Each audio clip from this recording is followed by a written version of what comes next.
Before we start, would everybody take out their cell phone, put it on vibrate, or shut them off, or? I find people if the phone goes off during a meeting.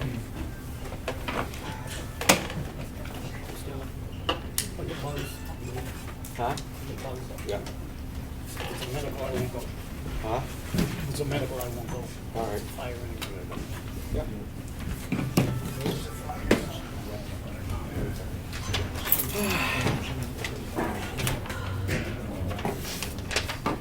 We had a bad incident.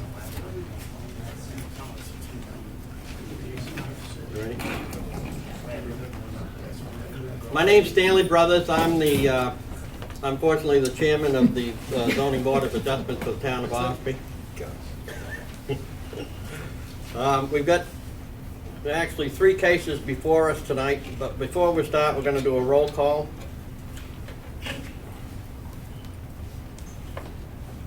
Bill Grover absent. Bob Freeman. Yeah. Jim Rhines. Here. Ski absent. Ralph Worcester. Here. Stanley Brothers. I'm here. Steve McConaty. Here. Thank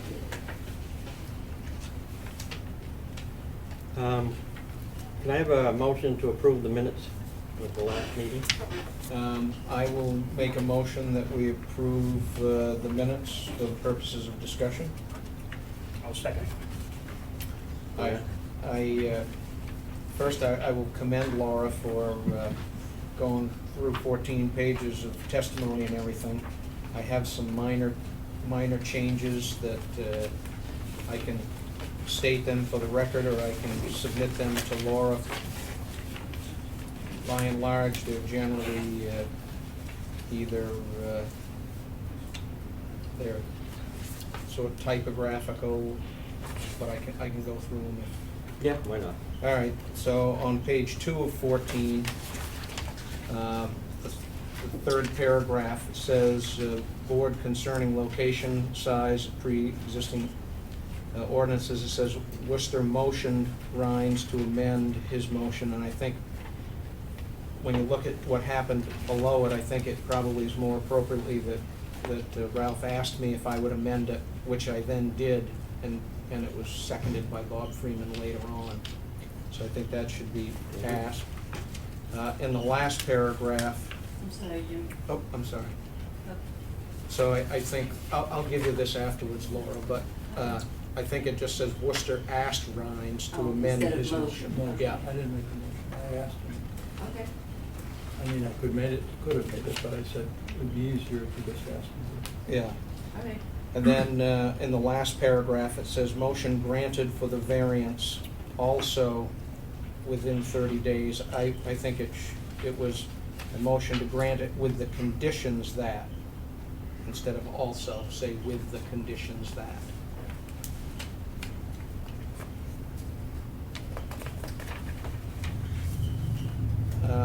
On page 4 of 14,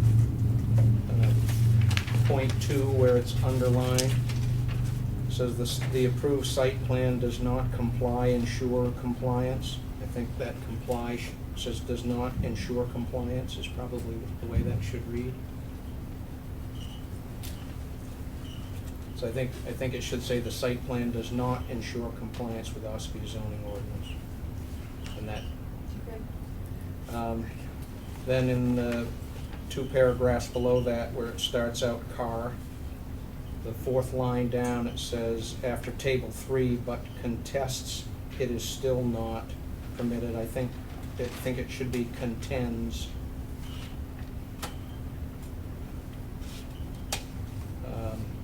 And then down 2 more paragraphs where Grover stated "en light." I think that should be a two words "in light." Then the next line down says slope types and that, period. I think that period shouldn't be there, and that capital V should just be a continuation of that sentence.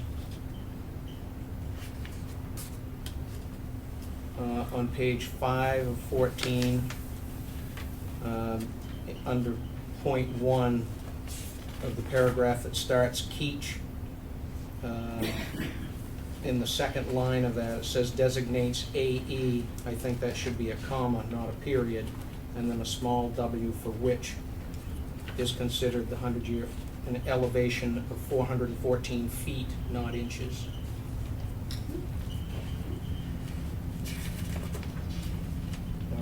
Page 6 of 14, 3 paragraphs up from the bottom. It's under Keach's comments, number 2, in the 4th line, says structures with associated with the affluent system. That should be effluent with an E. And the sentence above that, where it talks about the leaching areas, that should be LEA, not LEE. On page 7, under point of order by Rhines, states the applicant and the appellant state this area. I think it should be, Rhines stated that the board has heard from the applicant and the appellant that this area floods.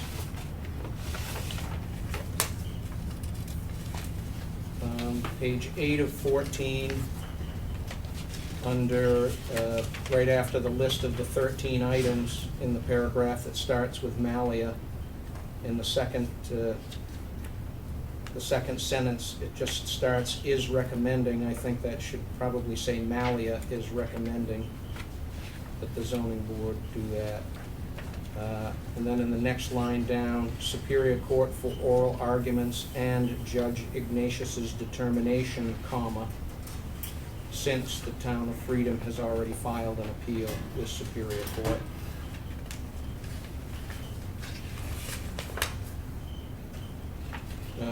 On page 10 of 14, midway down after the italicized paragraph, it says the Bresby waste disposal. That should be Presby with a P.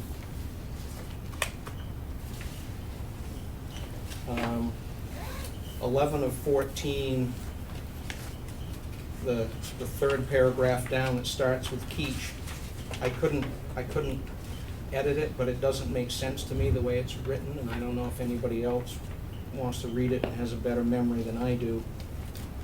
It says, Keach also contested the definition of manufactured home park model on the peninsula sites, but does not coincide with the zoning ordinance of not greater than 180 days.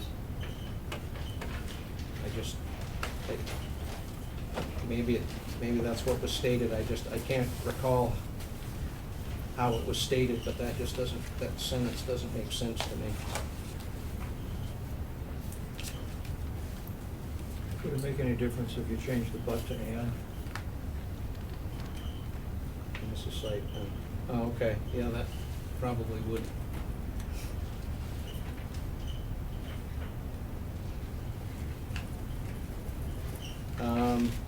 And then 1, 2, 3, 4, 5. In the 6th paragraph down, it starts Malia. In the second sentence, in the second line, after arguments, there's a period, and then it starts out Fields. I think that should be Malia Fields. And then in the next to last line in that paragraph, it says, page certified record and several months is unfortunate. I think that should be of review, several months of review, because it starts out that Malia feels it's unfortunate to suggest that the planning board should have given more thought. And I think that second unfortunate is probably redundant and should be for several months of review. The next paragraph down, Dan Flores' last name is just missing the R in Flores, where it says Rhines addressed the gravel pad, and then period, and it says flows. I think that should be Flores. And then the next paragraph down, chairman opened public discussion. Again, Leachfield is LEA in the first sentence. The next paragraph down, think it should say Howard stated that covers the non-peninsula sites, but questioned, what about the peninsula sites? And then the next line down, where it says NHDES, if a single-family home is a residence, and that should be residence with a C, not TS.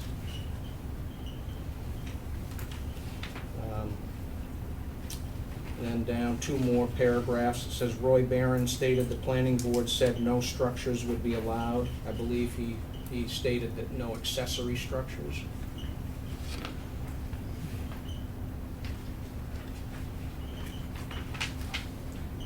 On page 12,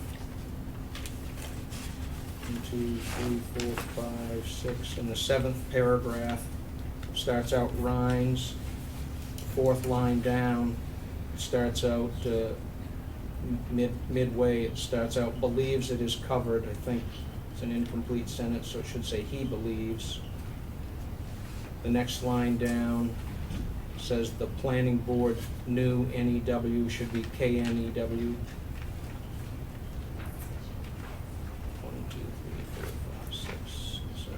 In the 8th line down in that paragraph, amount of people here tonight, comma, it. I would insert would surprise and do away with the S. Rhines, if anything, within this case would drop through the cracks. In the next sentence, and says the case has a tremendous amount of scrutiny, comma, and he does not think it is going to cease. And then continuing in that sentence, the town of Freedom is concerned with the quality of the lake, and he believes everyone in the room is concerned for the quality of the lake. Then in the next paragraph, 2nd line, starts out planning board misinterpret. I think that should be misinterpreted, so NED, and then a period after regulations. Eliminate the or, and then start out with a capital they. That's it. I'll hand these in so that Laura can have those. But again, given the length of those, I think she did an excellent job.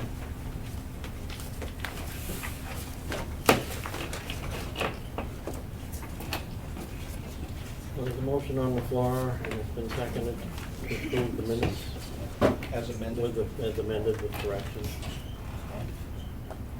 All in favor? Aye. Anybody opposed?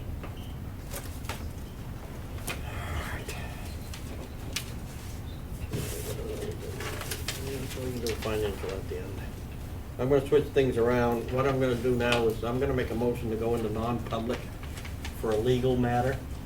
And it has to do with RSA 91-A, :3, 2E.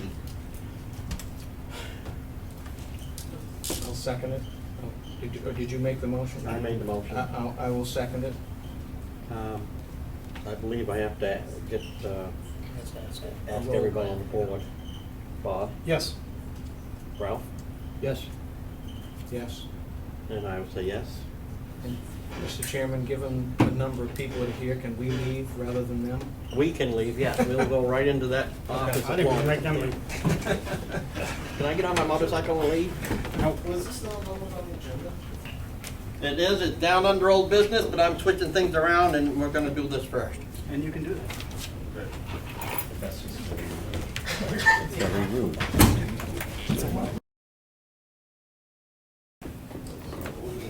All right, and this goes for everybody. Usually this is a board of 5, and Bill may show up. He has scouts. Bill Grover is another member. He isn't present right now. Everybody has a right to a 5-person board. We can do this with 4, we can even do it with 3, but everybody has a right to a 5-person board. And it also states here, and we're gonna hold this one first, unfortunately. Sandy, Yes. you need to notify the non-public's message. That's the what? Non-public is sealed. And during our meeting out in the other room, our non-public meeting, we took a vote and we sealed the discussion that we had in that room. So the minutes are sealed on that. No? Yeah. And what we're going to do first, and it's the first one that's actually on our agenda here on the top, is that we've been told by Carroll County Superior Court has issued a court order for a motion to remand to the Ossipee Zoning Board of Adjustment to hold a public hearing on the case listed below. Town of Freedom, Board of Selectmen, per RSA 676:5, previously filed an administrative appeal against Ossipee ZBA's denial on 10/8/2016 for administrative appeal of the Planning Board's conditional site plan review approval of case number 16-3-SPR- Northgate Ossipee LLC for expansion of Westwood Shores Campground and Resort on 9/20/2016. And the reason we're doing this is because the town of Effingham was inadvertently excluded from previous hearing. Is the town of Effingham here? Who's going to speak for the town? I'm Henry Spencer, and I serve as the chairman of the Selectmen's Board. And we also have members from the Conservation Commission and the Historical District Society. I'm not sure if we have an official member from the Planning Board here as a member of the Planning Board. Yes, thank you. You have to speak up, sir, I can't hear you. Yeah, Henry Spencer, Selectman for Effingham. We have members from the Conservation Commission, the Historic District Commission, and the Effingham Planning Board. You want to state your appeal?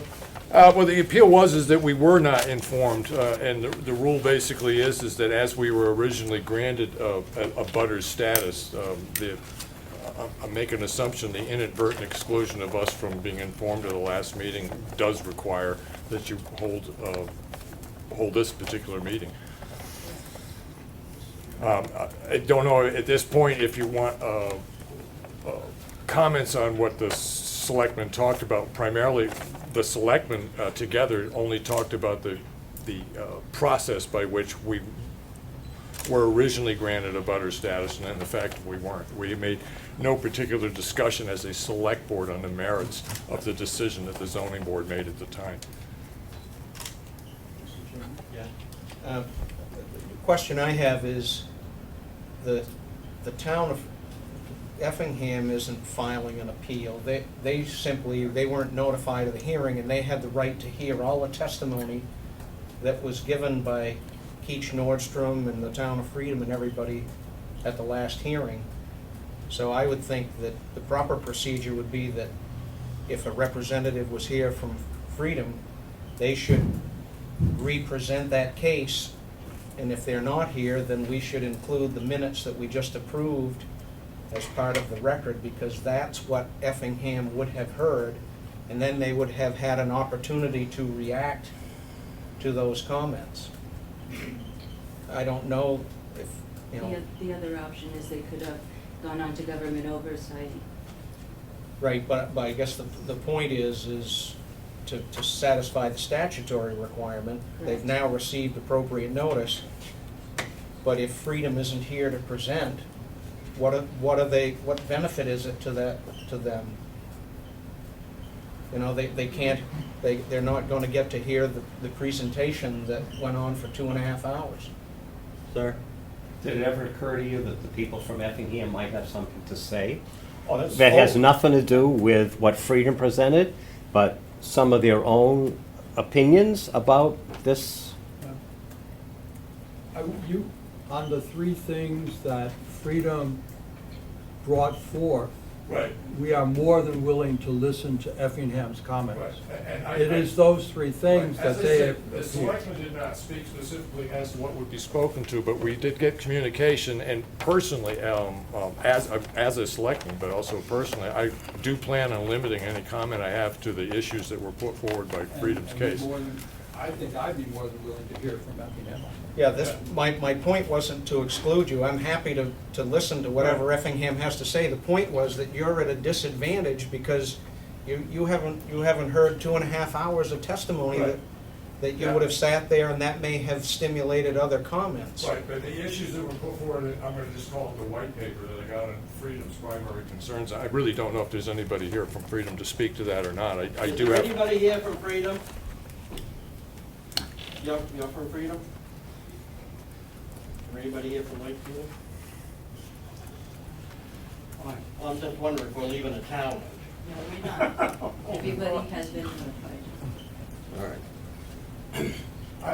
If you What are your concerns? as a Well, when I select- looked at the concerns, the primary concern that I had is when they started talking about the floodplain issues, and having myself in town served on planning boards and zoning boards, and understanding that if certain permissions were granted to the company that's going to be working on the campground, and aspects of the rules that have been adopted by your town were not applied to the application, I do think that they should be applied.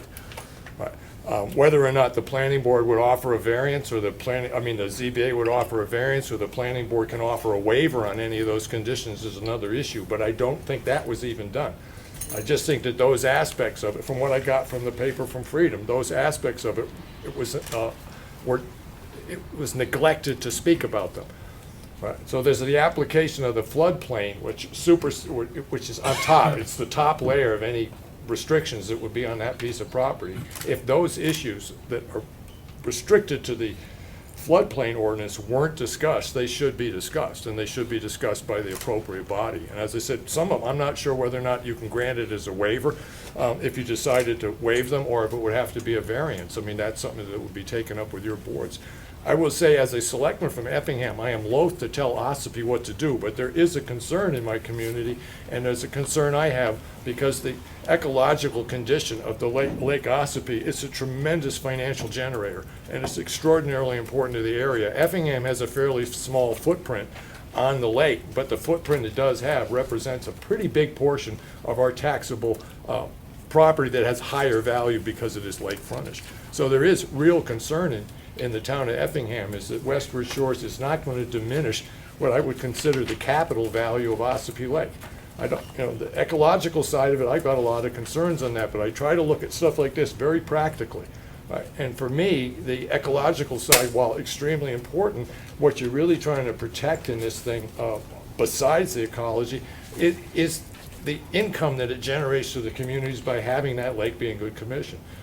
So I really do, condition, not commission, in really good condition. So the application of those aspects of the floodplain ordinance that Freedom is saying were not discussed properly should be discussed properly.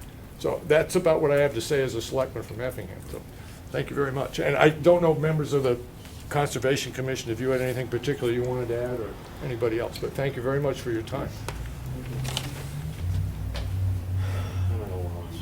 Yeah, I mean, I think that from the, do you have the minutes that we just approved? I will say that based on the presentation that we had, and I see representatives from Northgate here tonight, and we heard from some members of the planning board that were in the audience at the last meeting. That was discussed, and when the floodplain ordinance is applied is when you pull a building permit. So the site plan approval that they received granted them the right to redevelop it. When they place campsites or their seasonal campers on foundations and things, then they've got to comply with the floodplain ordinance, building it, being on permanent foundations or properly anchored, or not being on site more than 180 days, or the vehicles have to be registered. There's a whole host of those, but they can't demonstrate compliance with that yet because they haven't pulled building permits for those improvements. So what happened was the appeal that was discussed at my understanding is that was discussed at the planning board meeting.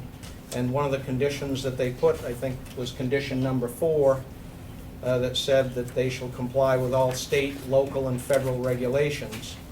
And then it's the responsibility of the zoning officer who issues the building permits as they move forward. So I think those were discussed at the planning board level, and If something happened in it that could be construed as an infraction on the floodplain ordinance, right? You're saying is until the infraction happens, you can do nothing to prevent it. correct. Well, what I'm saying is the planning board has done something. They've said you shall comply with all state, local, and federal regulations, one of which is the floodplain ordinance. So that, if they don't comply with it, that invalidates their site plan approval. Okay. I did attend, I'm not sure if it's, I think it was the second meeting you had as a selectman. I attended one of the meetings you had up at the other building, and they were talking about mitigating the floodplain concerns at the time. And I will say this, is that I was there for that whole discussion, and I do not ever remember hearing that if part of the floodplain ordinance is that of manufactured housing, if built in the floodplain ordinance, shall be on a foundation higher than, I think it was 417 feet. That's the level of the 100-year flood. Right? I never heard that as a discussion. Right? The only thing I ever heard as a discussion is that if we have a flood coming up and we get the weather report and we know we're going to have a big flood, is that everybody's going to be required to pull all of their stuff out.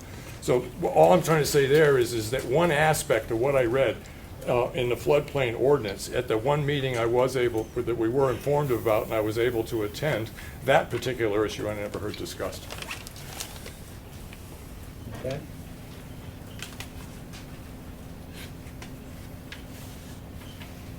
Again, it's where you're at a disadvantage of not hearing the testimony that was given a month ago, but I'll let somebody else speak. I don't know if anyone from Northgate plans on speaking tonight, but So, Yeah. just to go back to what, and I'm not trying to interfere with your question, but to go back to Mr. Spencer. The peninsula area is what you're talking about, and those are not, my understanding, is not going to be, those are going to be units owned by Westwood Shores, and they are going to be above floodplain. And when they go for the building permits to put them up, they will have to comply with our ordinances and federal. And that's in their plans. It strikes me as proper procedure, what you're talking about. I mean, the way that my experience on board is you're going about it the way that it is. It's just, okay. Would you say your name? Martin Levitt, Freedom. I've been the chairman of a planning board, and when we used to review things that were next to our lake, and we had like 600-acre lake that was in the center of town, the floodplain was always like the top of our consideration, because not worrying about whether or not the owner would be disturbed in the flood, but what would happen to the lake. In other words, the mitigation of the floodplain should be over the entire proposed development, so that, never mind that the houses would be in a foundation above the floodplain, but the idea is that the floodplain is supposed to protect the lake. And if you can't protect the lake and show that you're protecting the lake, then you shouldn't allow the permit at all. Because the idea of having the floodplain is not just to protect the people who build within the floodplain, but obviously from Ossipee's point of view, it's to protect that lake. It should be to protect that lake.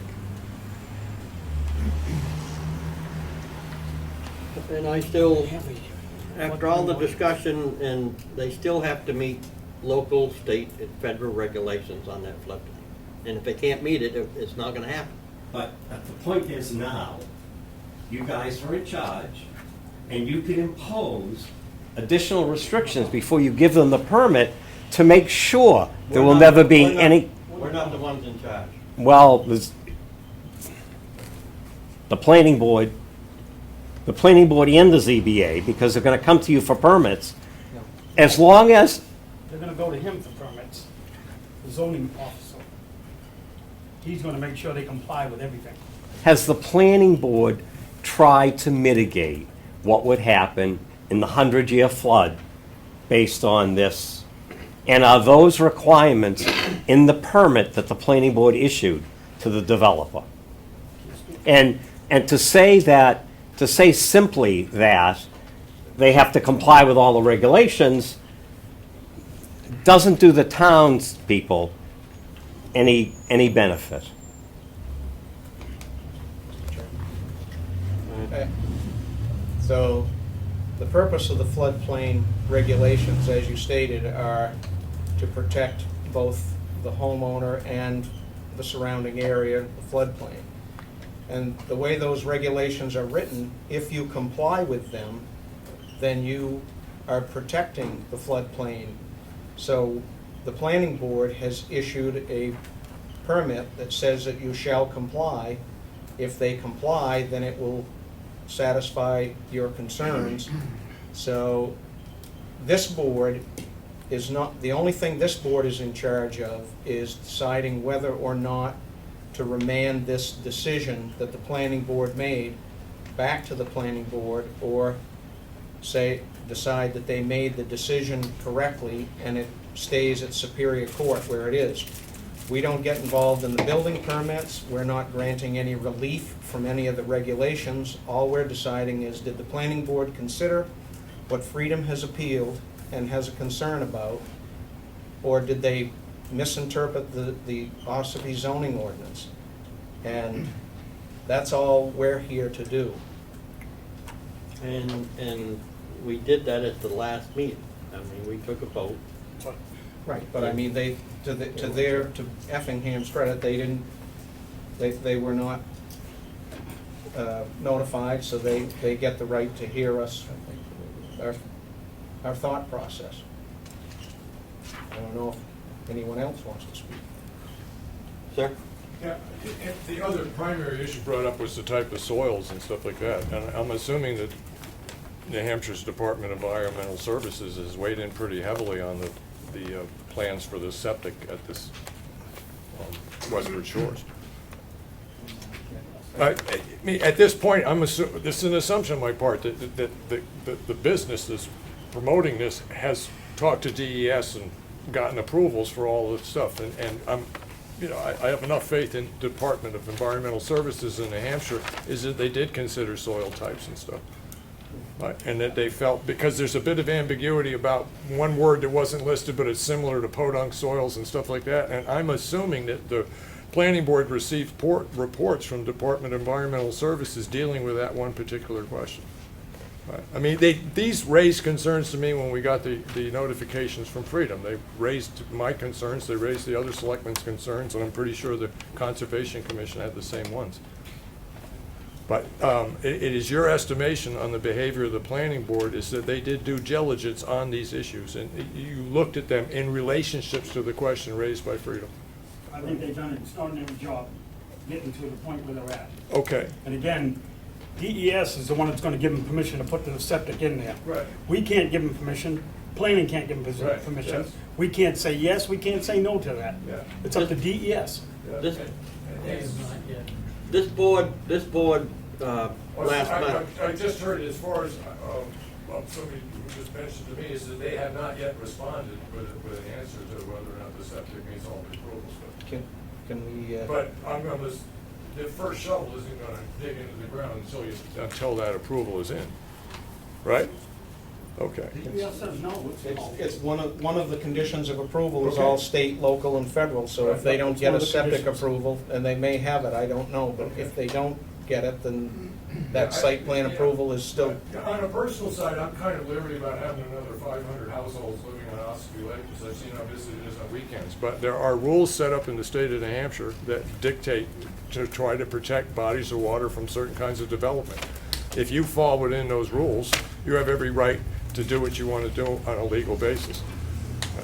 And from what I'm hearing tonight is that the questions that were raised to the Effingham Selectmen by what came out of Freedom is that those are either currently being dealt with or have been dealt with, but until the correct permissions can come in from the existing agencies, it's not going to start.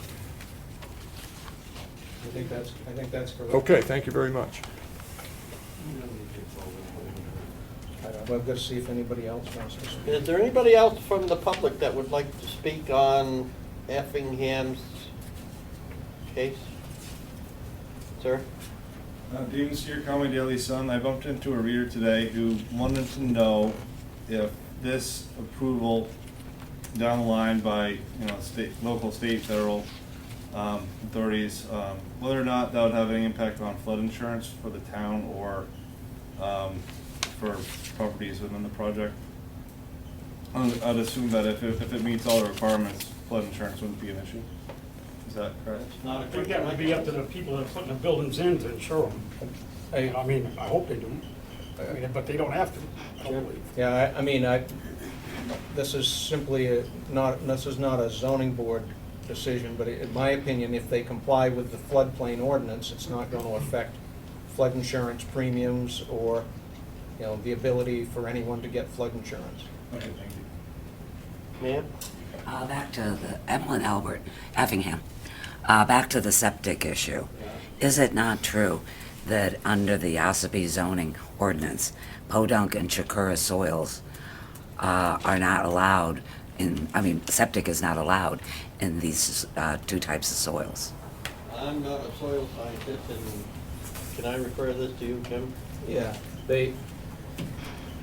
there are some non-permitted soil types, but the soil type that the planning board was given was podunk variant, and our table doesn't speak to podunk variant. There is also a clause in the zoning ordinance that states that if you can demonstrate through innovative technologies and approval by DES, you can put a septic system in other types of soils. And so they've satisfied they've satisfied that criteria of innovative technology and that class of, or use that section of the zoning ordinance, and B, they, because it's been classified as a podunk variant, which that's a separate type of soil than podunk, and podunk variant is not in our ordinance, so it's not specifically excluded. But I have just one more Yeah. concern.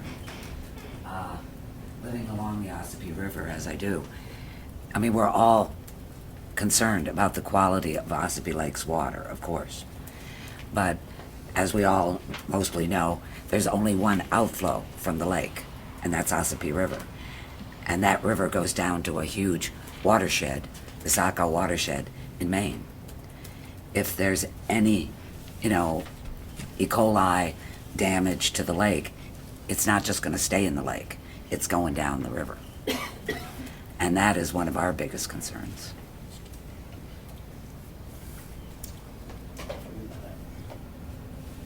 Is there anybody else that wishes to speak on this? Sir? Mike Allen, Effingham, and I think Mr. Ryan summed it up pretty well when you stated, Jim, that for many of us, we came here to hear all that testimony from freedom scientists and so forth to really grasp what is actually happening. So sans that happening in front of us, hopefully you'll have adopted the minutes into your record, and that's pretty much for me what encapsulates me being here, is to hear that. So it's not happening. That pretty much is it. You can, how do they get a copy of minutes to the town hall? They'll be online. Yeah, I think we can download. They'll be posted online, and if they want an audio, they can provide a thumb drive at $5. They can get an audio? Right. For how much? It's a summary. $5. If you wish Was the to, meeting videoed?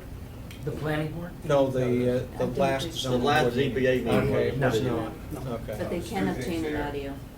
One is, this is a summary in minutes, as you all know. Yeah. You don't get everything. And as far as government oversight, in which the folks that do that for us, it's great, it's a wonderful thing. I serve on a couple of boards in my town. I don't rely on it as a public record because it isn't the town of Ossipee doing it. I know it's there and it's a great tool, and I watch it all the time, but I just want to say that. So thank you. she said for $5, you can actually get an audio of the actual minutes, Okay. as the meeting went on. Good to know. If you talk to Laura. No, my way. Is there anybody else that wishes, do you guys wish to, Northgate, do you wish to speak on this at all? I think we covered it all on May 9th. My name is Peter Malia. I represent Northgate, and with me is Dan Flores, the project engineer, and I think we, as Mr. Ryan said, spent a couple hours back on May 9th going over the three issues which were raised by Freedom in their appeal, which were the exact same three issues raised by Effingham in their appeal, which were both received on October 18th, 2016, here at the Ossipee Town Office. So they were filed the same day, they raised the exact same three issues. Mr. Spencer mentioned one of the meetings he went to. As I said back on May 9th, that was one of 5 public hearings. The planning board held 5 public hearings last year on this. There's a 1,200-page certified record. There's a 32-page plan set. Each page contains numerous details, many of which were hashed out by the planning board and their engineers. The planning board hired independent engineers, Jones and Beach. They wrote 3 separate lengthy letters outlining questions that they had, all of which were answered by Mr. Flores. The project, so therefore the project was reviewed by independent engineers. The project received an alteration of terrain permit, a shoreland permit, a wetland permit, well location approval for the 3 new wells. They set aside 45 acres for a conservation easement. So, you know, as I said on May 9th, I think generally speaking, this project was very thoroughly reviewed, and the planning board conducted a thorough review of the project and did an excellent job. There's no reason to send it back to the planning board for any of the 3 issues raised by Effingham or Freedom. In fact, those same 3 issues have been raised in Carroll County Superior Court, so Freedom's going to have another bite at the apple, trying to convince the judge in Ossipee to send it back to the planning board. And if she feels like they didn't thoroughly consider one of these 3 issues, then it's within her purview to do that. But we would ask that you reaffirm your May 9th decision, and incorporating the minutes of the May 9th meeting, I think, is a good idea as well. Is there anybody else? Mayor, Miss? Effingham. If I could just cite your minutes from your last meeting briefly about the soil. So obviously we don't have the soil scientist back. It's Tom Carr, and you know his focus was studying the soil. The Ossipee zoning ordinance requires you to look at the soils map, and this area says podunk. And that is why the back of your ordinance says, you know, septic's not available on podunk. We just went through this. Well, I have something from your minutes that I feel is pertinent.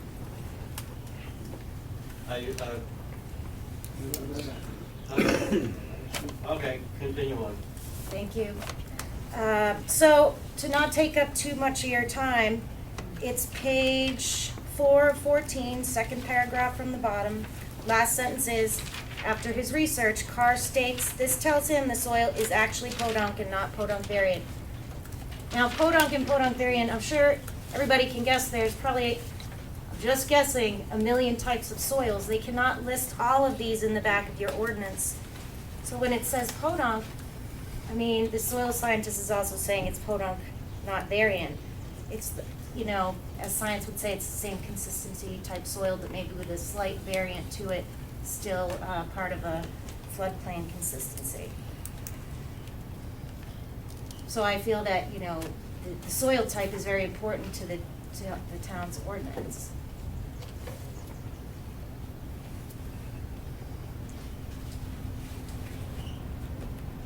What page were you on? Page 4 of 14. Page 4. Second paragraph from the Page bottom, 4. last sentence. And there, you should read, you know, read the whole paragraph if you would.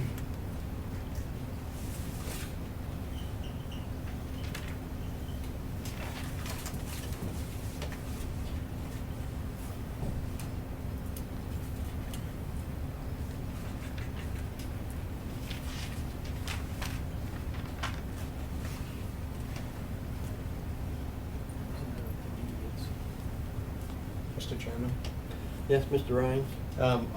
All I will say is, from having sat at the meeting and having some understanding of soils, the soil scientist that's being quoted in there as their opinion was the appellant's soil scientist, and the Northgate soil scientist who's also licensed, is the one that came up and said that it was a podunk variant. And those are 2 different things. One has a different drainage class, and that's why podunk is poorly drained, and that's why it's not allowed. Podunk variant is a somewhat poorly drained, which is a drier drainage class, and that's why that can be allowed. So, while you're right, you can't include every soil type, and when this zoning ordinance was written, those were the soil types that the Carroll County Soil Conservation Commission, Conservation Service listed. They've now changed the temperature regimes of those soils, and some of those don't exist, like there's no longer an Adams soil. It's now Boscawen. They've changed these names, so the fact that there's podunk and podunk variant, though that seems very similar to the layperson, there is a very distinct difference in the drainage class. Yes?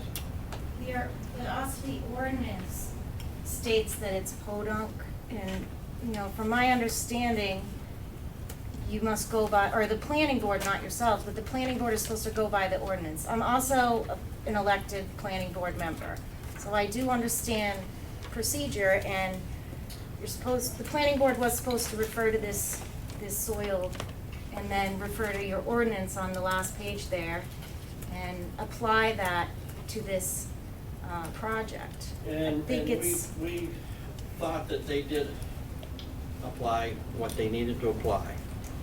And that was our vote last month, that we thought the planning board did everything in its due diligence with the zoning ordinance when this was presented to them.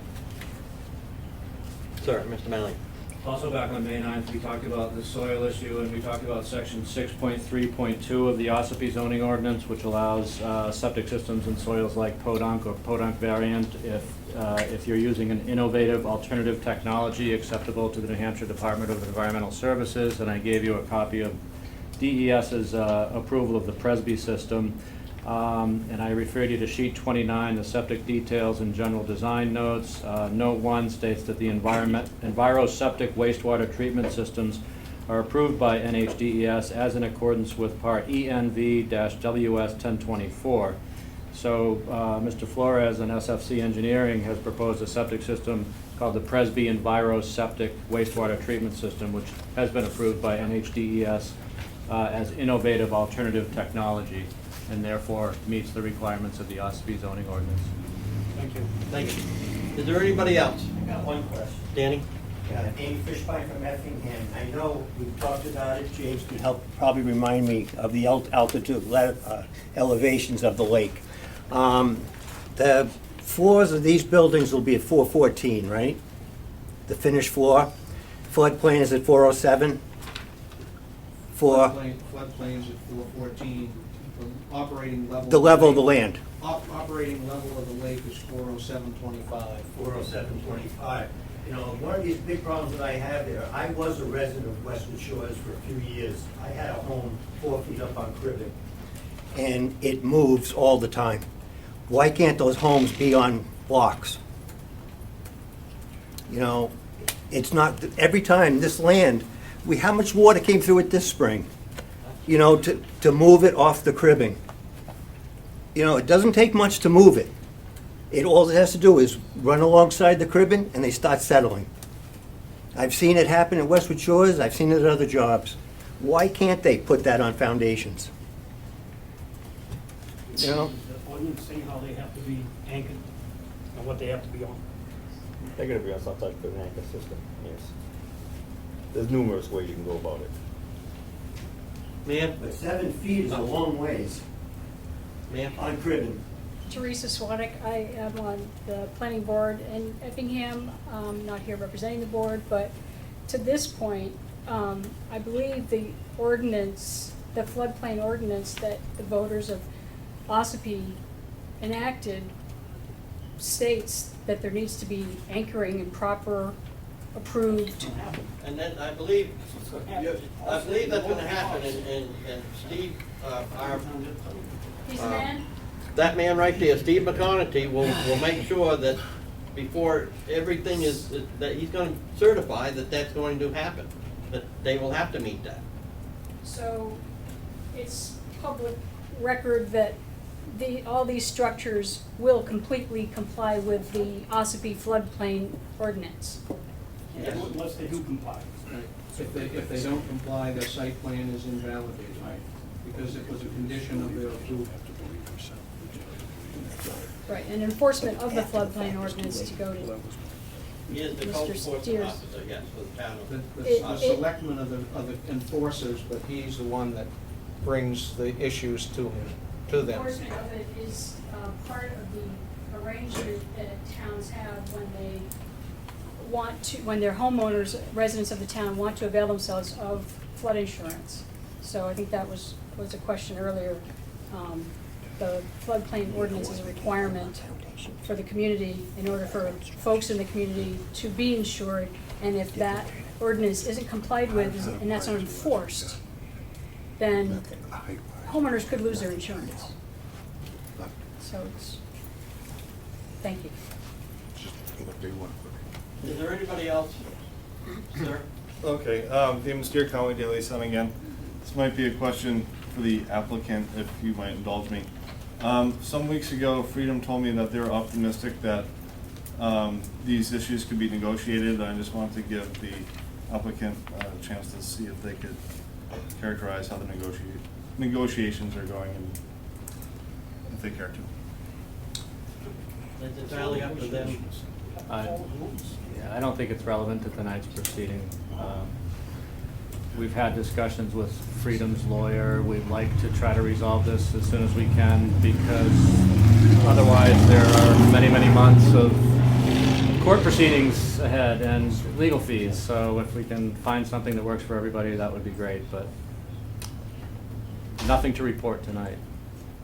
Anybody have anything else that's new? We'll close this. Are we satisfied with what they want? Effingham, are you fine with what?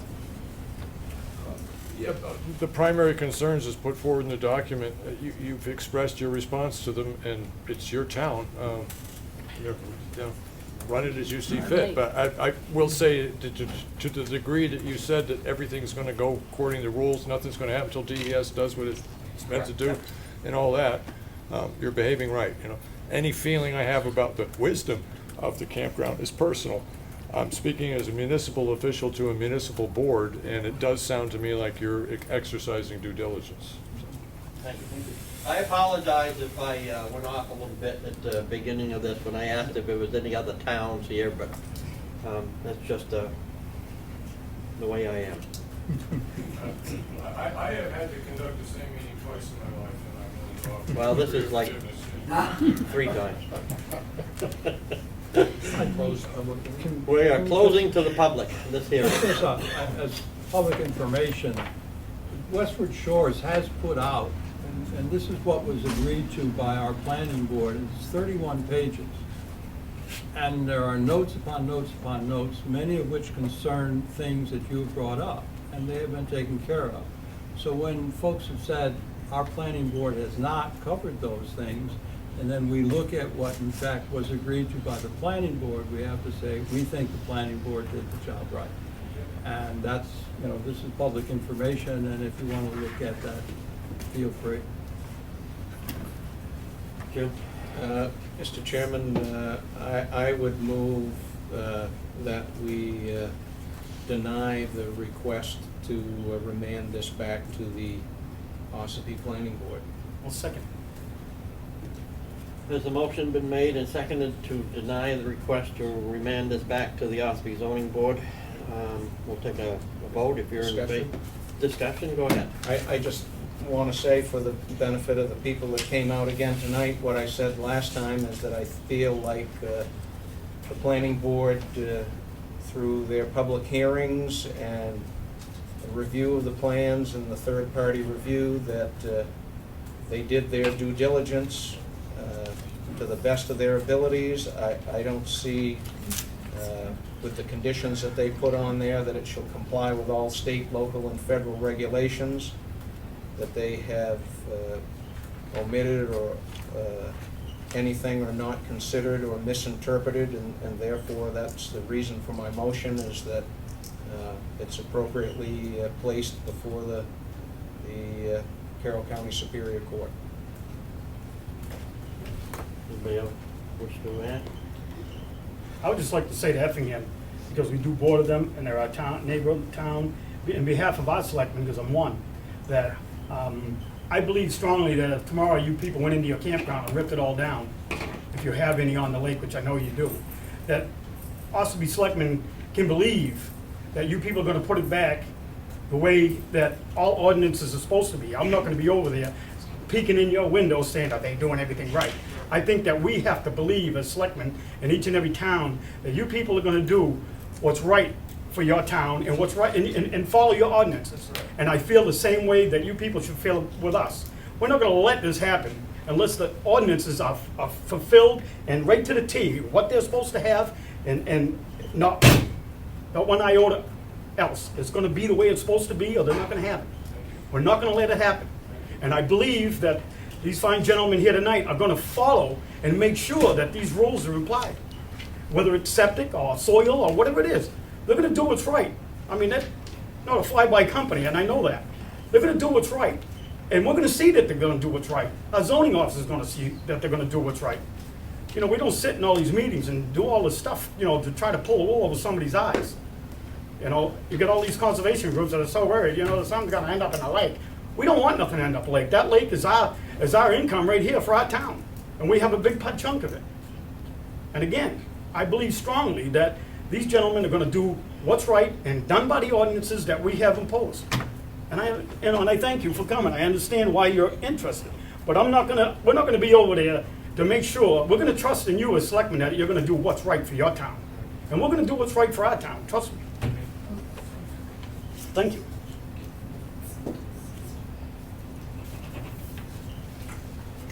There's a motion on the floor, and it's been seconded. We'll do a roll call. If you're in favor of denying this, say yes. If not, say no. You ready?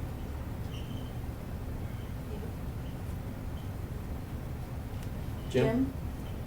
I vote to Deny. deny. Deny. Deny. And 2 deny.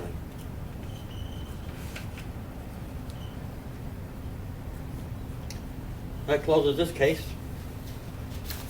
Now, I will say that there is a 30-day appeal period. Starts tomorrow.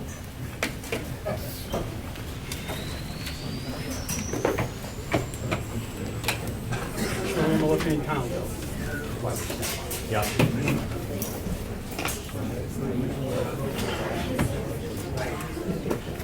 Could you, as you leave the room, could you keep it down a little bit? We still have to proceed.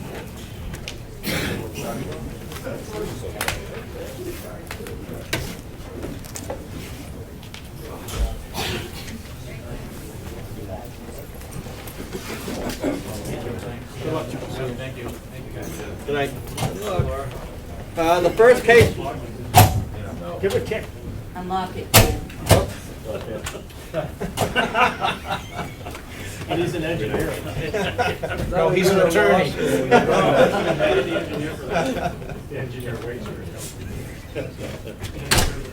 now the same thing stands. This is a 5-person board. Right now we only have 4 members. We can hold this case. If we deny or go the other way, if we deny it, having us listen to it as a 4-person board does not mean that you can take this to court. This will stand as either a denial or an acceptance of the 2. Mr. Bachman, are you here? I am here. Do you wish to go forward? I wish to respectfully ask that we reschedule it so that we have a 5-person board. Okay. Thank you. Do you, so that will be for the next meeting. We have to continue it to a date certain. Yeah, date certain. Let's see. July 11th. I move that we continue case number 17-4-V for Alexander Bachman at 12 Old Broad Bay Road, tax map 35, lot 15, to July 11th at 7 p.m. I'll second. Any discussion on the motion? All in favor? Aye. For those of you that had to come a long way, I apologize, but sometimes Mr. Grover can make it here by 7:30, but tonight evidently he wasn't able to. So, our next case is, and the same thing applies to you, Mark. We're going. We're going. You sure? Our next case is number 17-5- variance. It's Jean and Marie Demetrio, Yes. care of Demetrio, 2011 River Trust, 70 Levitt Road, tax map 34, lot 30. Has applied for variance from Article 6, Section 6.4.2, side setback requirements of the Ossipee zoning ordinance to build a garage, and in addition, that will be less than the required 25-foot sideline setback.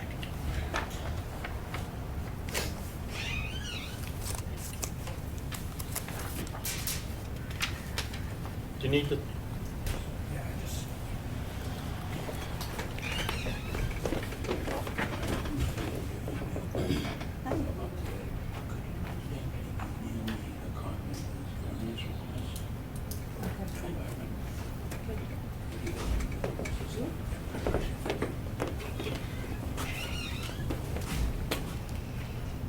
Mark, you're speaking on behalf of? Yes. Thank you. For the record, name's Mark McConkie. I'm representing the owners.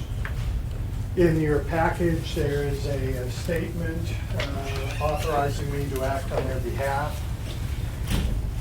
And I could give you a quick rundown here and present, if that's all right with you. Yep. The residence is on 72 Levitt Road in Ossipee, and it's lakeside. If you're driving down the road, if you had a chance to go down there, it's on the right-hand side. They have an existing home now with a garage that is non-conforming.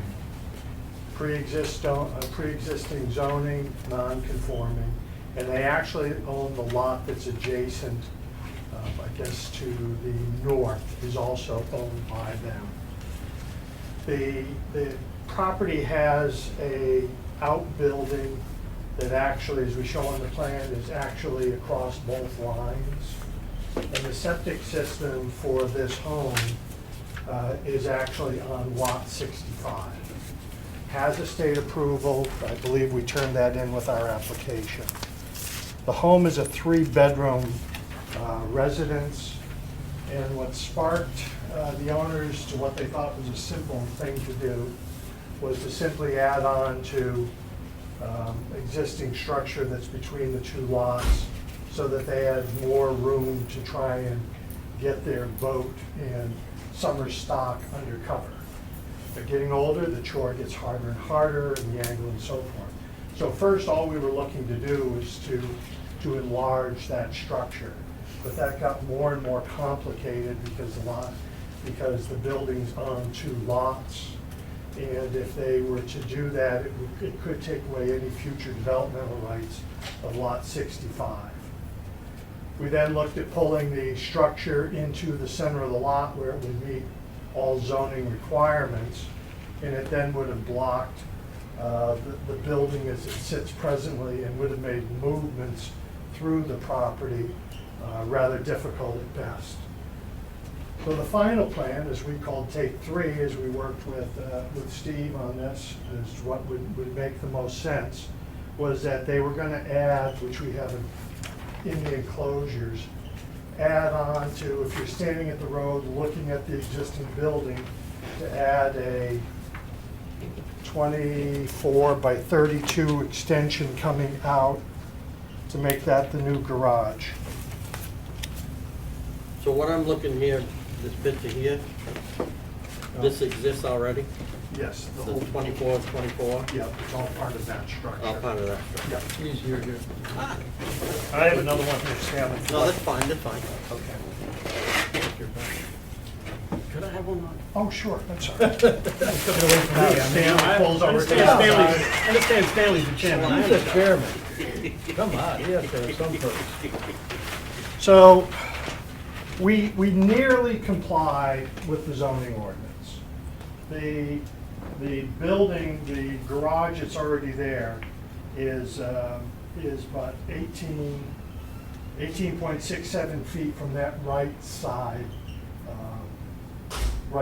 already.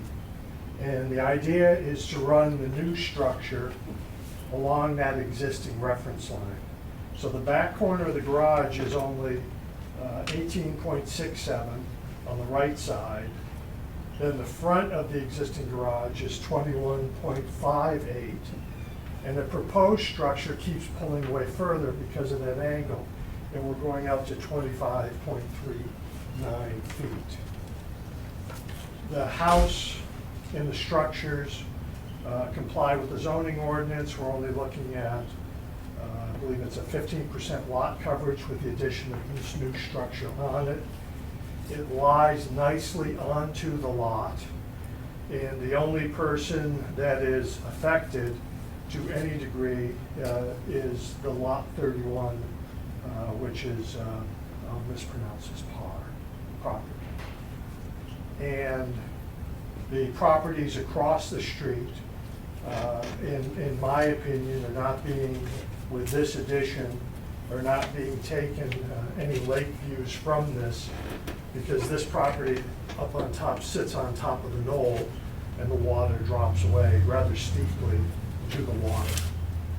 The hope is that we can be granted this one variance, and then we would follow through with the proper shoreland permit to then allow them to move to construction. Part of the enclosures were side views and so forth, front elevations of the proposed building by their builder. And that's pretty much. I'd be happy to run through our 5 reasons. If you'd like to me at this time, or would like to take questions, what's your pleasure? What's gonna happen with the old garage? The old garage is staying in place. It's not really much of a, it's more of an outbuilding. Oh, just for storage? Yes. And the new garage is a 4.5, or I couldn't figure out from your drawings Yeah, exactly. it has an upper, so I call it a 2-story structure. Okay. No new bedrooms are being added to the property. The property is still saying a 3-bedroom center. Whether they rearrange through that, I don't know what the ultimate purpose is, but there is no addition to the. So right now, it's just gonna be like more storage? That's my understanding. And there's just, and as I looked at it, it's not connected to the house at all. There's only a stairway from the bottom of the garage up to the 2nd floor. If I could, Ralph, I understand. believe you're correct on I that. was looking at that and trying to Yeah. figure it out. I so- have not discussed that with the homeowner. Before, when they were originally going to add on to the other structure, tear it down, but they figured when they're going to this expense now, they would So take they- advantage of extra. This 24 by 24 that's here, That's there now. that's there now. Correct. That's being torn down? No, Yeah. that's They're gonna still add- staying there. And they're gonna run this ahead of that. Oh, it's not attached to it? It is Yeah. attached. It's gonna be attached to it. Now it'll be 24 by 56 Okay. Correct. when they're all Alright. done. And where can I find them? So there won't be any living space I was above gonna it say. then? It's just gonna be, What do you look for this? If they ever Yeah. did go to living space, Jim, they would have to be eliminating living space in the building that's already there, which is 3 bedroom, I believe the building inspector would be. So in the new part, there was no living, I don't believe that they are. If you want to make that a condition, we're happy. I probably will when it comes time. another question, Mark, just in the event, if it is living space, you know, with the ENV 1415, where you renovate and do new construction, if your septic system's older than 20 years, we're supposed to get a new design. This one's 93, so it's 24 years. With an operational approval, and if there's any change, we'll need to comply with that. So if we are granted to move forward, we will need to comply with. Need to get a new design. Yeah, at least get an in-pocket approval for it. I have one other question. I went out there tonight to look at this, and I think the request is very reasonable, even though we haven't gone through the points yet, but effectively, the zoning board is charged to enforce the zoning ordinance, grant relief where they think it's reasonable. Effectively, they have merged these two lots. I mean, you've got a building over the line, you have the existing house 5 feet away from it, the lawn, if you didn't see this plan, you'd think it's being used as one lot, the septic is over there, and I would be inclined to suggest a condition that they do merge the lots if we grant this. That's just I recognize it's a change in value and not insignificant necessarily, but it's also if they were to ever sell that lot, it's going to significantly change the way they use that property today. And I think that it would be something that the zoning board should at least consider. If I could respond. I understand Mr. Ryan's question. I had spoken to the owners about that possibility. Steve had mentioned to us that if it was one lot, then that would not be an issue, if I remember correctly. But when we talked about that it was two separate lots of record, it is the owner's intent to keep it two lots of record. And that the construction is happening on one lot and not on the other. So I certainly respect the opinion, and it'll be this board's decision what they want to do ultimately at the end of the process. I'm sure before they were to do that, they would rather lose the building than across two lots. But then what would they do with their septic? Well, you can always, if I could, you can always have an easement for a septic on another property, as you could have a well. And they would need to, if the time comes that they were to develop that vacant lot now, they would have to comply, as Jim has said, they're gonna have to meet lot loading for that new lot. If they can do that, they'll have the ability to move forward. If they can't do that, then they won't have that right to build on that lot. So if they did sell that lot and somebody built a house there, they could put another septic on it with that one there? It's possible. I haven't looked at that. It's great soil there with small lots like that. And it might be possible to even bring that septic back onto the other lot. I haven't looked that deep into it. But as Jim said, we're gonna need to comply with DES, and when we do that, we'll make that discovery. I was out there this morning, this afternoon, Mark, and there's some detail on the front that doesn't exist. There was a wall here and other improvements. Do any of the shorefront improvements go over onto this lot as well? Onto the second lot? Yeah. I don't know that they do. My understanding is that they're on the front lot. We need, yes, on our main lot. As we go through the shoreland application, we'll have to bring all of that detail forward. Okay. Do you want him to go down through the 5? Or? I think you should, yeah. Zoning if I could, Mr. Chairman, zoning Yes, sir. variance request, reduce the south side setback to 21.58 feet.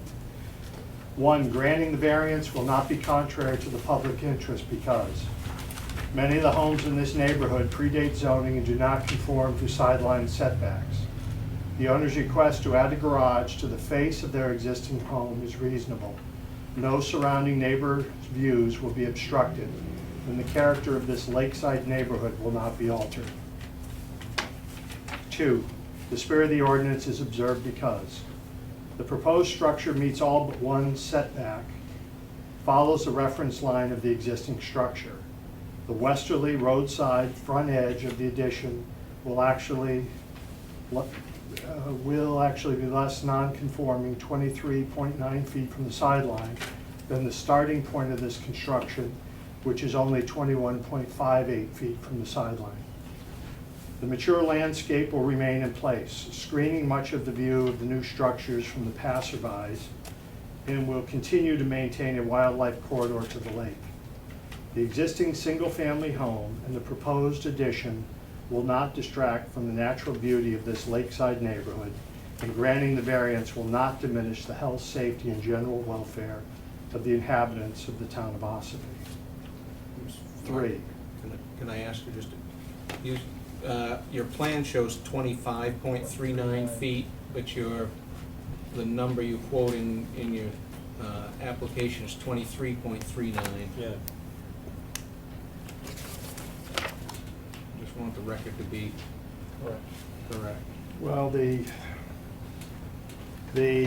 believe what we're showing on here, and thank you for that, Jim. I'm sorry, I'm going between the readers. The existing front edge is 21.58 feet, and when they build completely out, it goes to 25.39. Okay, so this should be 25.39. Thank you for that, Jim. Graphically, it looked like it was complying with setback. Number 3, substantial justice is done. I'll put my readers on, I'll make a better shot here. Granting the requested variance will permit reasonable addition to be constructed to this pre-existing non-conforming home. The addition meets all but one sideline setback, and the edge of addition is further from one side than the back edge of the existing home. The addition will permit the owner's storage for their boat, winter water-related paraphernalia, and provide them with a comfortable year-round residence. The owners have applied to NHDS for a shoreline permit, and the stormwater off this new structure will remain on the property. 4, the values of the surrounding properties will not be diminished because the proposed structures will not detour the neighbor's view of the lake and will not diminish surrounding property values. 5, literal enforcement of this provision of this ordinance would result in unnecessary hardship because of the special conditions of the property that distinguish it from other properties in the area as follows. This lot is relatively narrow. The structure predates zoning, and it's non-conforming like many of the homes in the neighborhood. The proposed structure conforms to the town's lot loading requirements and meets all but one sideline setback. In fact, the proposed addition is further from the sideline in question than the existing building. Second part, the proposed use is a reasonable one. The present structure is not adequate for the owner's year-round needs. The new construction will be compliance with NHDS shoreland regulations, is no closer to the sideline than the existing structure, and the neighbors, the parties closest to the new construction, have been told are in agreement with this proposal. Those are our responses. Any questions? Is there anybody here that's for or against? No? Well, we'll close it to the public hearing and talk this amongst ourselves. For the purposes of discussion, I will make a motion that we grant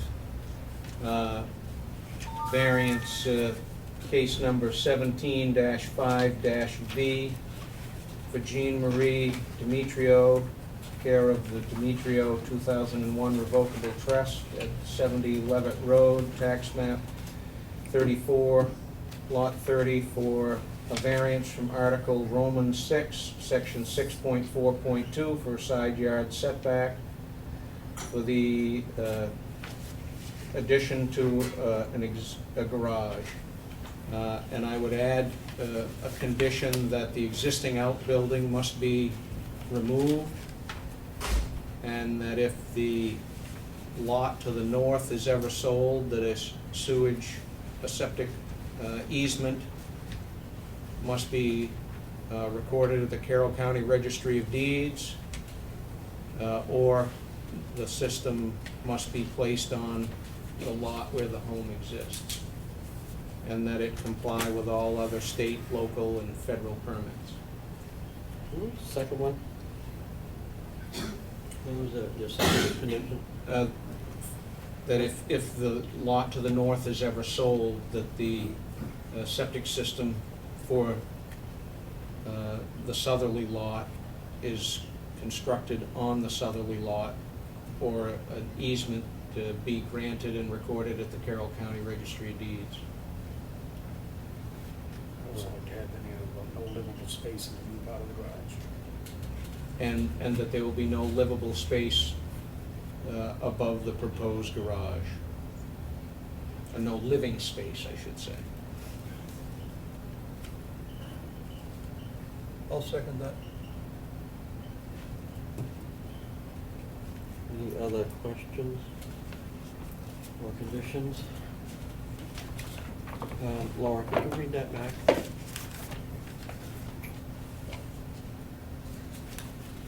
I made a motion to approve case 17-5B, Demetrio 2011 Revocable Trust, 70 Levitt Road, tax map 34, lot 30,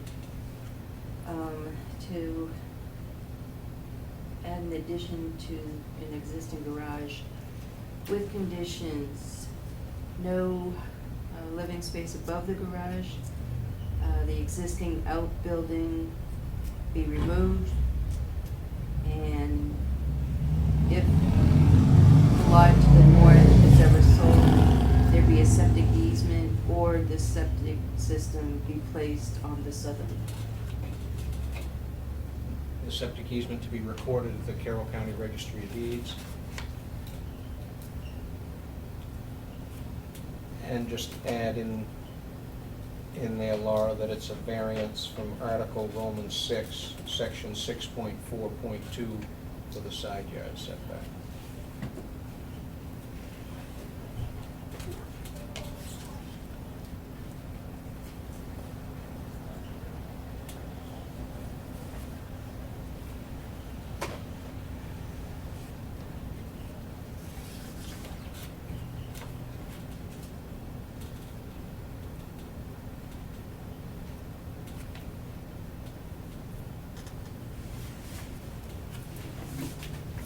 The motion's been made and seconded. What we'll do is, if you're in favor of the applicant, yes? Discussion? Oh, discussion, yeah. I will just, for the record, state that I feel that granting this variance will not alter the essential character of the neighborhood, and therefore the variance won't be contrary to the public interest, and the spirit of the ordinance is observed. I think that substantial justice is done, because the applicant, if the applicant were denied this, it would do more harm to the applicant than it will to any of the surrounding people or the town. The fact that no abutters have shown up to speak in opposition to this speaks volumes to me that people are pretty protective of their property values, and if they were against this, they would speak up. And I do agree that this is a pre-existing lot, they're narrow, and this is a reasonable request. And for those reasons, I'm going to be voting in favor of the variance. Anybody else? When we get to this, we're gonna vote on each of the sections. We're gonna go down through the 5. If you're in favor of the applicant, you'll say yes. If you're not in favor, you'll say no. Number 1, granting the variance will not be contrary to public interest. Yes? Yes. Yes.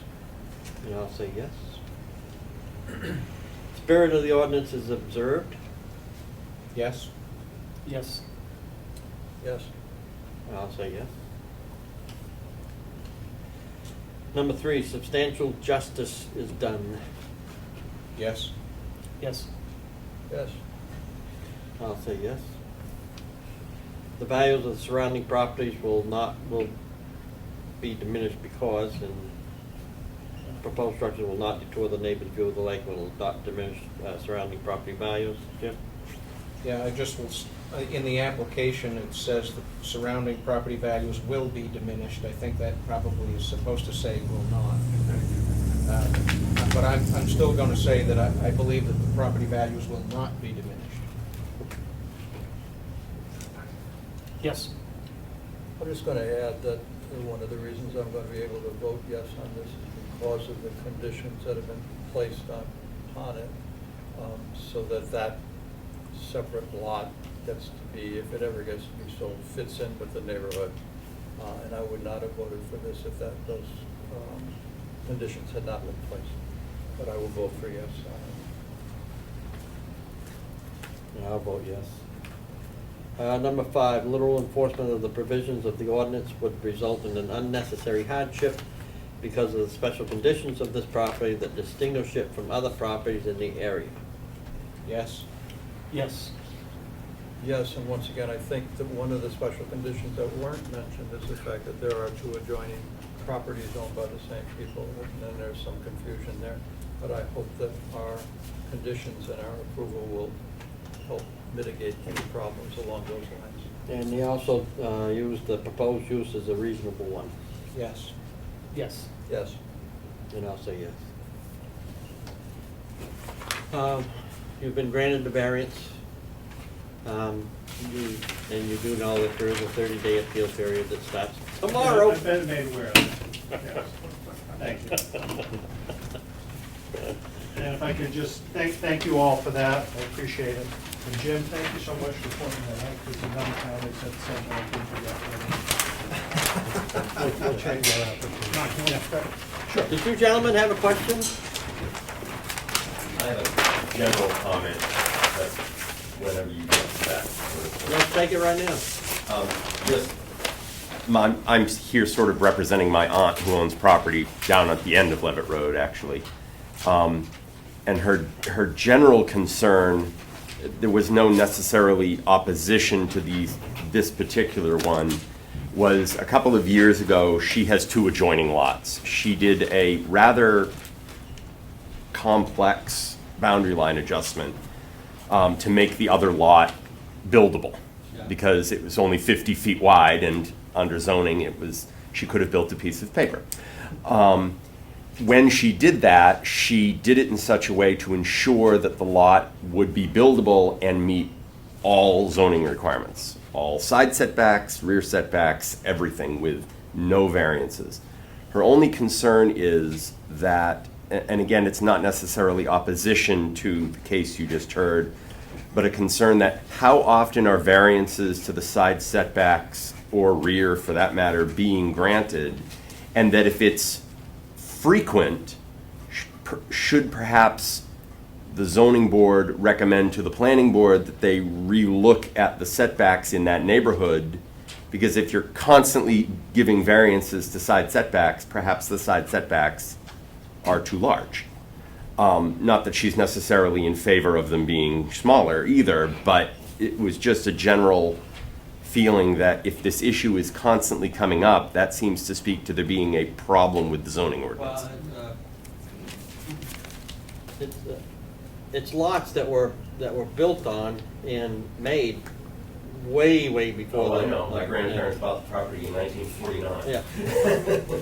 So, I mean, I understand that there's a lot of pre-existing stuff. I guess what she's saying is, if she... What's the fine? It's doubled if it's a member of the board, right? He's a fireman, so we actually let him.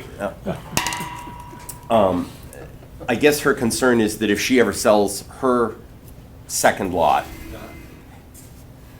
and then someone comes and says, well, I want to build a house, but I want more space than the lot will allow me as it's currently designed, I want a variance. Well, she went to a lot of expense and a lot of time to design a lot that met the town's zoning so that it wouldn't need that. that if it's then gonna be granted and we're gonna have a house slapped right up next to ours, livid would be the the nicest way of putting what her mood would be. Case by case. Okay. Not all variances are granted, and not all special exceptions are granted. It goes case by case. You know, everybody has the right, through the zoning ordinance, where that's why they have a zoning board of appeals, is, you know, they have a right to come and see if they can seek a variance or a special exception. And they're not always granted. That's all I can say. Yeah, I would just add, though the zoning board's charge is to evaluate the requests and determine whether or not to grant relief, it's the planning board that writes the zoning ordinance. So if your concern is that if there are too many requests, and should the zoning ordinance be evaluated, that's more appropriately discussed with the planning board. Right, I guess what I'm saying is if you all got 150 requests for side setback variances in this neighborhood in a year, I mean, I realize it's not that many, I'm just using a number. If you got 150 requests and you determined that going through those 5 points you approve 145 of them, that's pretty strong evidence that you might send a memo to the planning board saying, no one else might have brought this up, but we're going to bring it to your attention. You may want to look at this just as a matter of business. You know what I mean? Because it's, you know, if it keeps happening and happening, you all are spending a lot of time looking at cases that could be eliminated if the zoning ordinance were adjusted by the planning board. It's somewhat, you Do know. you live in Ossipee? Would you like to be on the board? No. We're looking I live, for alternates. I live in Effingham. You live where? Yeah, I think your comment is great, and there's a planning board chair sitting behind you, and he's alerted the zoning board that they are looking at the ordinance, and if we have comments, that we should offer them to them, so. The other problem, it seems to me, is that every time I go down and look at somebody's request for a variance, and I look at the address and I go, oh, it's another lake property. I mean, and that just drives you crazy, because the lake property, everybody tries to get as many houses with lakefront property as they can, and then of course you've got all these narrow things. And I suppose maybe we could set up a very separate zoning area for lakefront property, but if you start playing with it, does it affect the way you deal with the zoning and the setbacks in the rest of the town? And I don't, or do we want to encourage even more closer things in the lakefront area? And as I say, I'm not necessarily saying that I'm in or she is in favor of a smaller setback. It's just if it's going to be a continual, have a variance, have a variance, have a variance, it seems like a waste of everybody's time when there's potentially a different solution. Yeah. That would make it clearer for everyone. And a lot of it, for me at least, depends upon what do the abutters say. Is there agreement or not? Well, and sometimes you get, like happened tonight, you cure some sins that exist. Right. So by each case coming in, there's, it's a double-edged sword. You got a hand on it, Got a hand. Yes, sir. So I'm here because I'm on the board of the Homeowners Association on the lake, Levitt and Broad Bay. And so I was interested in the first discussion, but also I've gone through this process on my own property, and it is a shame that there isn't some way to handle these old lots that are too narrow for people to improve without going through the process. But again, I don't know if I'm for or against the 25-foot setbacks, but I think that's what usually comes up, because these lots were designed in 1945, and most of the original buildings were built before 1965. And so it's an issue every time someone tries to do something on the lake. I solved mine in a very expensive way of buying the neighbor and tearing it down, but not everybody can do that, so. But I believe strongly that, you know, this board listens to every case in a different way. You know, we try to also understand the abutters' feelings, you know, because that's a big thing. Right, like tonight where we didn't have any abutters here complaining, you know, for that many inches or feet or whatever it is. You know, it's to help, you know. No, it's a tough issue, but it would be nice to get it streamlined if it's possible.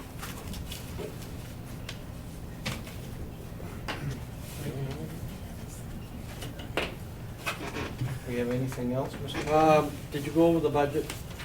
I did not. I didn't see it in our packet. No, I don't have it. I didn't have it in my packet. No, me neither.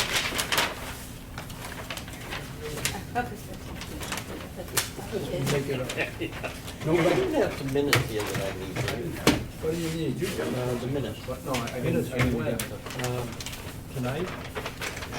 The last minutes. I don't, no. I don't care. I look at them and have comments, but tonight I don't care. You've been bug bitten. So, that's what we passed tonight. They're saying draft, right? He's got one, he has a set of minutes that does not have draft on it and has a tag for him to sign. Yeah, He's where did lost that it. tag, I did. I don't know where that tag went to. I don't have that. You don't have Taggy? Did you put it in your packet? No, that's, You don't have no. Taggy? I saw it here and I thought I I'm pretty passed it sure off to Laura you. gave it to you. I'm not your keeper, so I can't help you.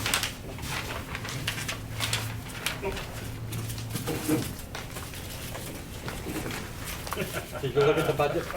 Yeah, Steven, how are you tonight? I'm doing great, boss. It's just for us to look at. it's just that's an all. informational thing. We don't Informational, need to yeah. act on it, correct? Correct. Yeah, Just so you're aware. thank you. Where Do you we still have look money? is- What are you doing on the telephone? Pardon? What are you doing on the telephone? You don't want to. Okay, I don't want to know. And office supplies, huh? I'd just like to say thank you, Laura, for an outstanding job you've been doing. Maybe we should review the film and see what I did with it. All right. If there's nothing else, I would move that we adjourn. I'll second. Motion has been made and seconded to adjourn. Is there any discussion on the motion? Not hearing any. All in favor to adjourn? Aye. Aye. Opposed? Thank you, Ed.